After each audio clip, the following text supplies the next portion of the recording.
Helo pawb, a chroeso'r sesiwn hon gan Sioe Deithiol Addysg Uwch Caerdydd ar Sgiliau astudio ac adolygu.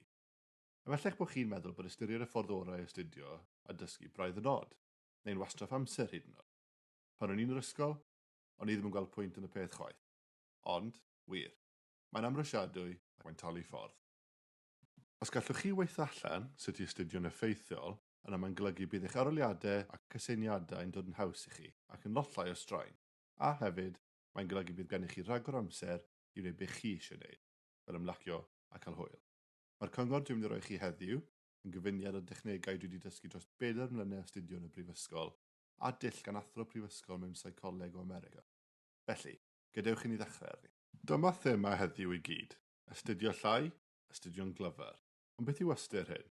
Wel, os ydych chi'n astudio'n effeithiol, yna does dim angen i chi dreulio oriau ac oriau o Crëwyd yn adolygu. Mewn gwirionedd, os ydych chi'n eistedd lawr i astudio am oriau ac oriau, heb feddwl am sut rydych chi'n astudio, mewn gwirionedd, rydych chi'n gwastraffu eich amser. O ddifri, mae'n well mynd i dreulio amser yn gwneud rhywbeth llawn hwyl yn lle treulio amser yn astudio'n effeithiol.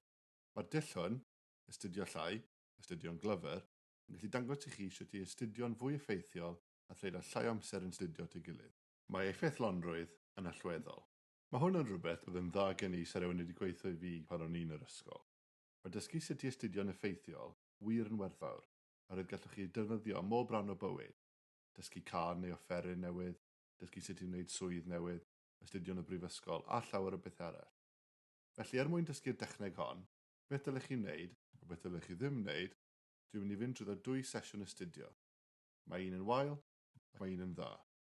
O hynny gallwn ni dysgu beth yw osgoi yn llwyr a beth gallwn ni roi cynnig arno i weld os mae'n gweithio. Iawn. Fe ddechreuwn ni gyda'r sesiwn astudio Wael. Dychmygwch bore braf. Rydych chi'n deffro, a chydig yn hwyrach nag ydych chi wedi gobeithio. Efallai bod hi'n ganol y bore. Efallai bod wedi troi'n hanner dydd yn barod. Ond chi'n meddwl, hei, mae gen i aroliad cyn hir, felly dylwn ni dechrau dy bach o adolygu. Felly, gan wybod eich bod chi wedi colli peth o dydd yn barod, rydych chi'n cydio'n eich llyfrau ac yn dechrau adolygu'n syth yn y gwely. Wedi'r cyfan, chi eisiau gwneud lan am yr amser y golloch chi bore yma. Felly, chi'n dechrau darllen trwy llyfrau destun, eich nodiadau hefyd felly, a hynny am ryw awr neu ddwy. Yna, rydych chi'n sylweddoli eich bod chi'n mynd braidd yn llwglyd. Os o'n i llwglyd erbyn hyn, a'i bendant wedi troi'n hanner dydd nawr, ydych chi ddim wedi bita dim byd o. Felly, rydych chi'n rhoi mewn ac yn rhedeg i'r gegin i cael byrbryd cyflym a hawdd fel grawn fwyd neu tost. Ydych chi ddim eisiau treulio gormod o amser yn gwneud bwyd na'r ei fwyta, felly rydych chi'n gwneud y peth hawsaf. Rydych chi'n bita'n gyflym, a felly cael cawod hyd yn oed. Yna rydych chi'n gwybod bod angen i chi fynd nôl i adolygu. Dych chi ddim yn mynd nôl i'r gwely, achos, erbyn hyn, rydych chi wedi codi, felly rydych chi'n cydio eich stwff ac mynd i gweithio wrth y fwrdd yn y gegin neu yn eich stafell.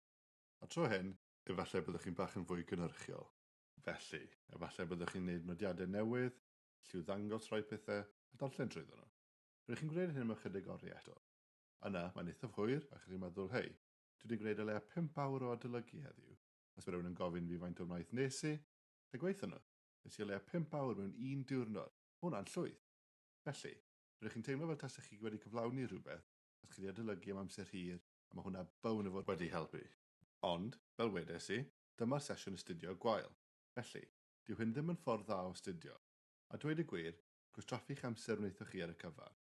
Bydd yn well chi wedi gwneud rhywbeth hollol gwahanol gyda'r diwrnod neu rhywbeth llawn hwyl. Ond pam? Beth oedd yn wael? Mae'n siŵr eich bod chi wedi meddwl am rhai peth oedd yn wael am hyn, ond dwi wedi meddwl am 3. Yn gyntaf, gweithio yn y gwely. Dwi ddim yn syniad da. I ddechrau, bydd yn mynd yn anghyffyrddus. Coelwch fi. Mae'n edrych yn syniad da, dwi wedi gwneud y fi na'n sawl gwaith. Pan fyddwch chi'n teimlo'n ddigon eog ac mae'n gyfelu mor gyfforddus. Ond, ar ôl ceisio gwneud nodiadau neu darllen gwerslyfr am ychydig oriau, bydd hynny'n newid mewn dim o dro. Mae rheswm arall hefyd, ac fe ddewn ni at hwnna cyn hir. Yn ail, arferion cysgu a bita gwael. Fel rydych chi'n gwybod dwi'n siŵr, os nad ydych chi'n bwyta neu'n cysgu'n dda, yna rydych chi'n ymladd yn erbyn eich corff yn y bôn. Rydych chi eisiau gwneud pethau mor hawdd a phosib i chi'n pan mae'n dod i'r astudio ac adolygu. Felly, rhowch eich corff beth bynnag sydd ei angen arno i gweithio gyda fe. Peidwch â pharatoi fethu drwy beido a bita'n iawn. Mae cysgu'n dda'n anodd yn bendant. Os gallwch chi geisio cysgu'n dda hefyd, bydd hwnnw'n ei gwirionedd enfawr. Enghraifft, ffordd dda wella eich cwsg yw cadw pellwng cysgu reolaidd. Felly, rydych chi'n ceisio mynd i gwely yr un amser bob nos, a deffro ti'r amser bob dydd. Mae hynny'n gallu bod yn lletwyth yn wir.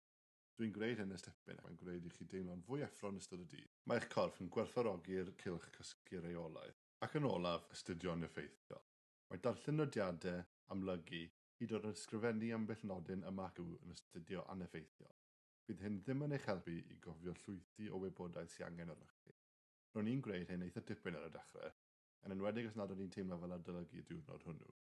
Roedd yn ffordd hawdd iawn o wneud un yn teimlo fel bod fi'n neud rhywbeth.